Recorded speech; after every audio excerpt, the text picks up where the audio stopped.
3, 2, 1. Booster ignition. And liftoff. The crew of Artemis 2 now bound for the moon. Humanity's next great voyage begins.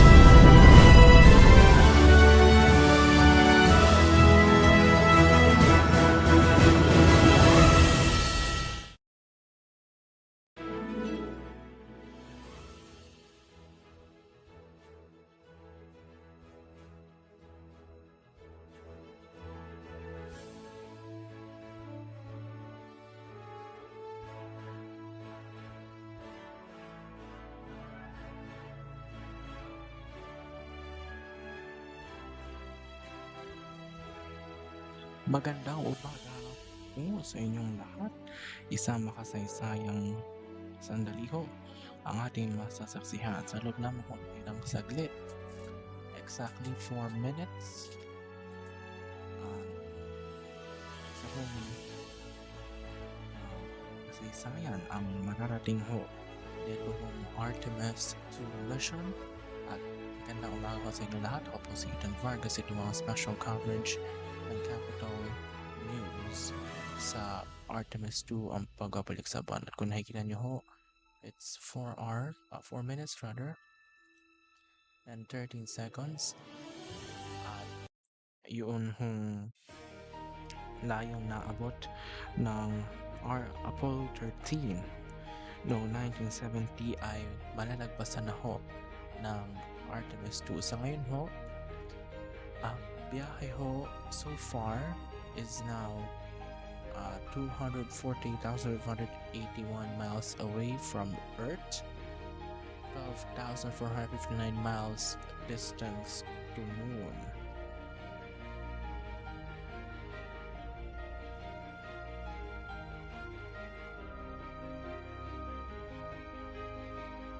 Ang Apollo 13 ho, narating ho nila ang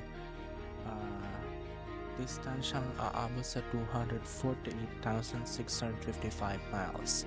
And sa loob ho ng ilang saglit, yan ho ay malalampasan in just 3 minutes. Pakinggan ho natin ang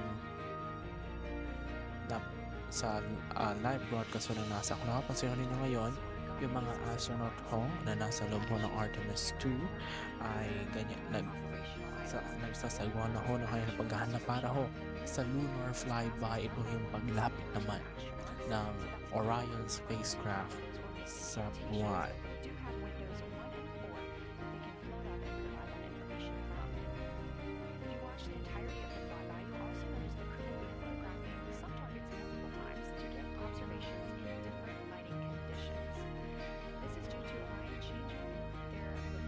Sakto hong 1:56 a.m. Posible hong maitala ito o malampasan na ho itong record ng Apollo. Okay. Pagdating naman ho ng alas 2:45 ho ng madaling araw, oras ho dito sa Pilipinas, isasagawa ho ang lunar observation. Magsisimula na hong kumuha ng mga litrato at video ang mga astronaut sa near at far side ho ng buwan. At pagdating naman ho ng alas 6:44 ho ng umaga, magkakaroon ho ng LOS o loss of signal. Mawawalan komunikasyon ang Orion spacecraft sa Earth dahil ho daraan ang Orion spacecraft sa buwan. Pagdating naman ho ng alas 7:02 ng umaga, lalapit ho sa buwan o pinakamalapit hong distansya ang magaganap ho ang spacecraft lalapit ho sa moon. Again, as of this moment, ang layo ho ng Orion spacecraft ng Artemis 2 sa moon is 12,356. And they are now 1 minute bago ho malampasan ho ang record ng Apollo. If I'm not mistaken, And based on my Orion own itself has understanding, 330 cubic feet of habitable volume. That's about the size of two minivans and is 60% nagsasagawa ho ngayon or nagkakaalmusal ho ating mga We are standing by for the Integrity crew aboard Orion to surpass the Apollo 13 record. alright, 30 seconds na lamang po ang iniintay and the Apollo or the Artemis 2 will officially malalampasan na ho itong distansyang nakuha ng Apollo 13. Again, as of this moment, 15 seconds. 248 na ho ang layo ho ng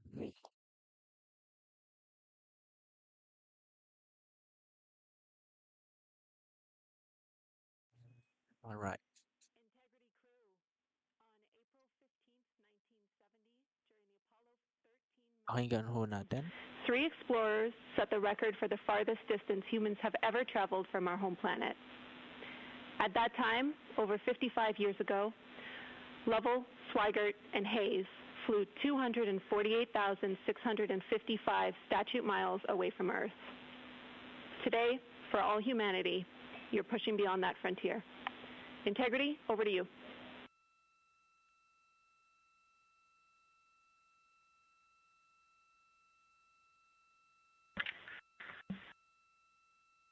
Yeah, from the cabin of Integrity here as we surpass the furthest distance humans have ever traveled from planet Earth. We do so in honoring the extraordinary efforts and feats of our predecessors in human space exploration. We will continue our journey even further into space before Mother Earth succeeds in pulling us back to everything that we hold dear. But we most importantly choose this moment to challenge this generation and the next to make sure this record is not long-lived.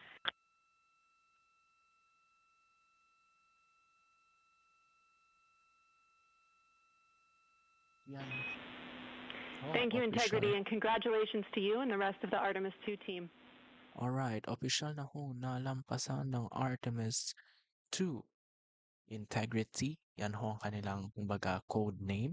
Nalampasan na ho nila itong 248,655 miles na ibinahe ho ng Apollo 13.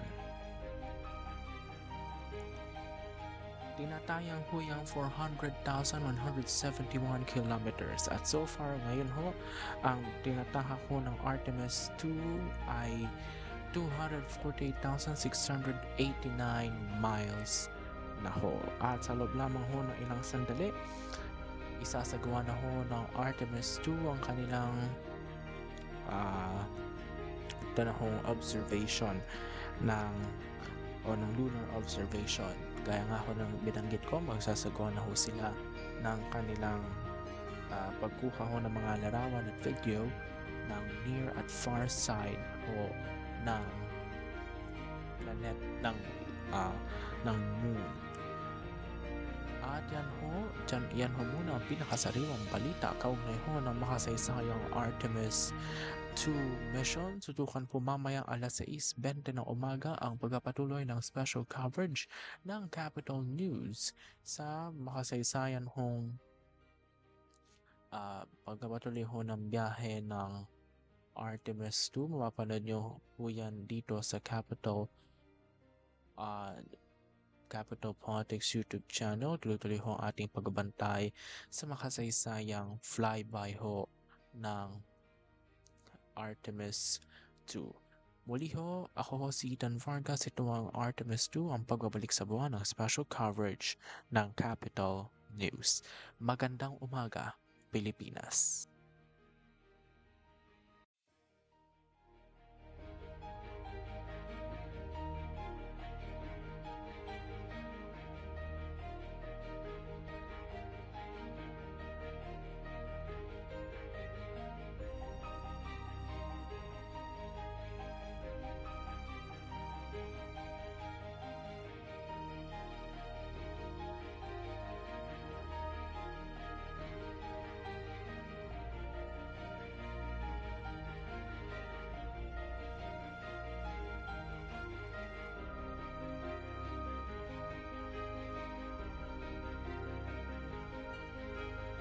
Booster ignition and liftoff. The crew of Artemis 2 now bound for the moon. Humanity's next great voyage begins.